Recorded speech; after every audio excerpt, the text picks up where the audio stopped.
Hi, I'm Kerry Suter for Iron Far. I'm here with Dylan Bowman, ahead of the North Face 100 in Australia's beautiful Blue Mountains. Welcome to Australia, Dylan. Kerry, good to see you again. First time here? First time in Australia, yeah. Yeah, what brings you to Aussie?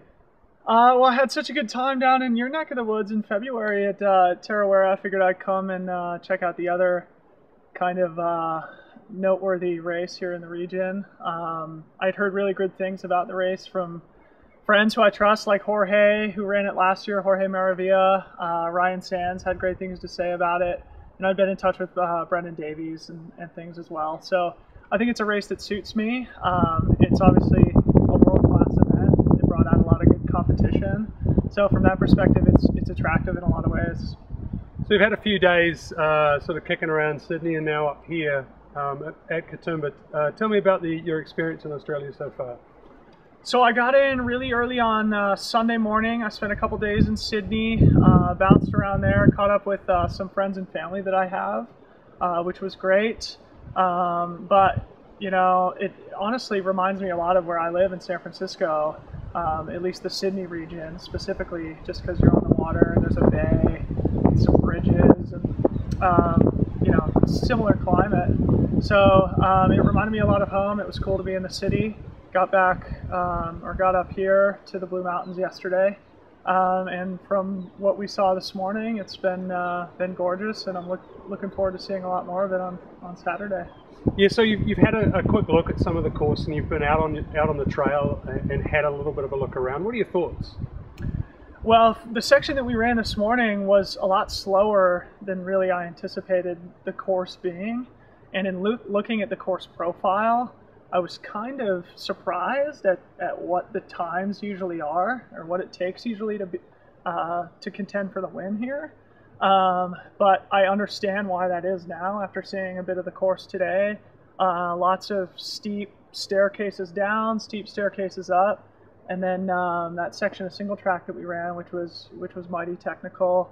So I can see why it's not as fast as Tarawera is. But I know there's also some pretty smooth fire road sections that will allow you to open it up a bit. So I think it's a course that suits me because I do like to kind of switch up, you know, switch between gears like that in races. So yeah, we'll see. So with that in mind, and obviously some information that Jorge would have given you about the course, what's your training been like in terms of specificity and preparing for this event? Yeah, so of course, everybody you talk to about the North Face 100 Australia mentions the staircases. So luckily where I live in Marin County, we do have a lot of trails with steps in them as well. So I made a point to get on those trails specifically. And, you know, the other thing too about this race that I think is unique is that, and what Jorge relayed to me, is that the second half is a lot more difficult than the first half, at least in his opinion. So, and particularly with the fact that you basically have the biggest climb of the day to finish the race. You know, the last 9 or 10 miles, you know, 15 Ks or whatever are uphill. So I've tried to mimic that in training, you know, make the second half of my run a bit tougher, finish with, you know, a climb, etc. But I feel really fit. I feel really prepared, and like I said, I think this is a course that that suits me. So I'm hoping for a good one. Now everyone's expecting a big showdown between you and Francois de Haine. So there's a lot of anticipation. Of course, Andrew Tuckey and Brendan Davies are here as well. Vajan Armstrong's a contender. A lot of really high quality runners in this race. How do you think the race is going to unfold? Have you got a race plan and a sort of method that you're going to execute? Well, first, you know, it's an honor to race against all those guys, particularly Francois. And I wouldn't necessarily think that it would be a showdown between just the two of us.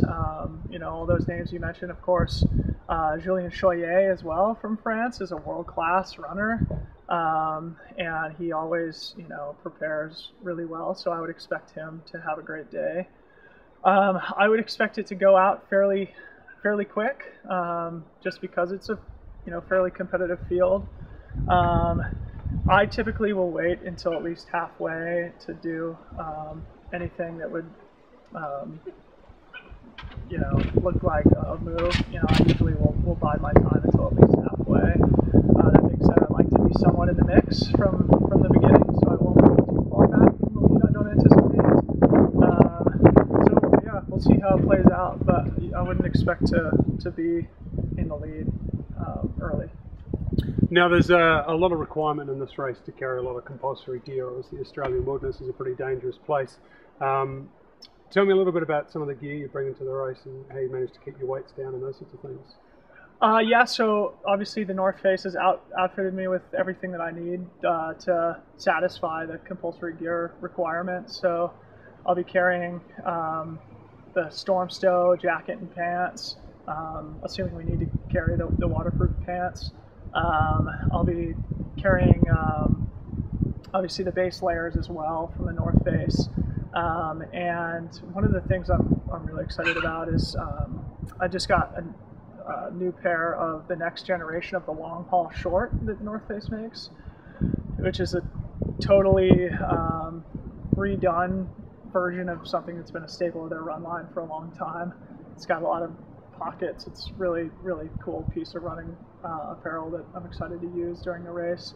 And then I'll be using a Camelback pack, 4-liter pack. I'm hoping that I can stuff everything in there, and I'll use bottles on the front rather than a bladder. So. Yeah, good.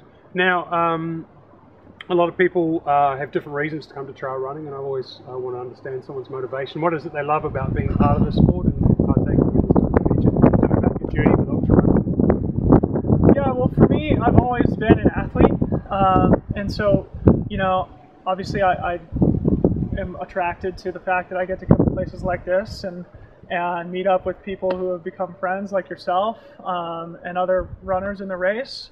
But more than anything, you know, I like to compete. I like to challenge myself, and you know, that's kind of been a theme throughout my life. So yeah, I mean, the thing that drew me here or to ultra running was the competition, and I think the thing that's made me stay for so long is the fact that I feel so at home and have made so many good friends. You know, and that goes for when I'm in the States or when I come here for the first time, and I know a lot of people and see a lot of familiar faces that I've seen all over the world. So it's a special sport in that way, and I'm super lucky. Yeah, now I've got a little bit of Australian cuisine for you, mate. It's Vegemite on toast, and I'm sure you're no stranger to this. It's probably on the staple at home. Yeah, I have this for breakfast every morning. Yeah, well, chin. It's good, eh? Cheers, yeah. Yeah, so the other thing I thought you'd have to do whilst you're here is it's good, eh? It's not bad. Yeah, you wonder why those Australian athletes are just so good. Yeah, this is a local drop, VB, and nice little recovery shake after our 8K run this morning. It's pretty much midday. I'm sure it's 5 o'clock somewhere, right? Well, cheers, mate. Cheers, mate.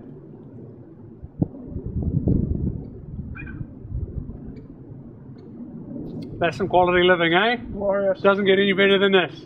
This is amazing. Thanks for your time, Dylan. Good luck for Saturday, mate. Cheers, mate. Cheers.